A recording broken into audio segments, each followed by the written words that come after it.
I'm going to go through an exercise I call the Hinge Row. It's a very versatile drill. It's very, very popular with my clients. There's lots of things that are going to feel really good after we've done this drill. It's going to be a great glute stimulus. It's going to be really nice for people with a little bit of knee pain, and it's going to be a lovely opportunity to move our spine and my rib cage.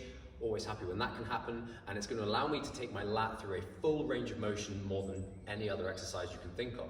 If I'm reaching up and down with a lat pull down, I can get a bit of a stretch and a little bit of a squeeze on my lat, but nothing compared to what I can do if I'm allowed to move my rib cage. Much more stretch, much more squeeze. So that's a key component of this exercise. Here's how we set it up. So I'm going to be in a kickstand stance. I want plenty of distance between me and the machine so I can reach forward and keep tension on the cable.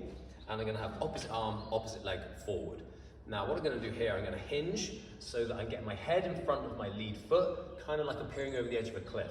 I want my weight to come forward into the ball of this front foot, and I'm going to keep it in the front foot throughout. So I'm going to keep this back heel lifted.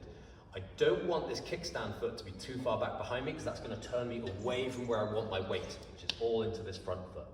Now, I'm going to side bend to open up this side of my body. So I'm getting this big, big stretch on my lat, and then I'm going to tension that stretch by keeping the shoulder forward and just pulling the elbow back a touch. So I want you really, really feeling that tension stretch. It should feel really, really nice when we get that right.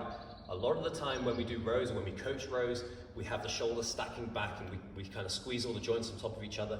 I don't want that with this drill. I've earned this big, big stretch with this position, and I want to keep it throughout as much of the movement as I possibly can.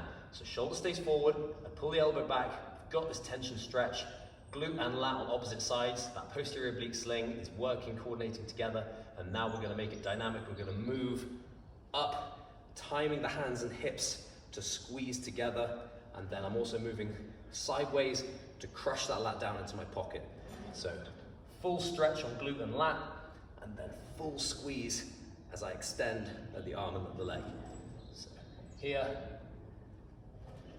to here.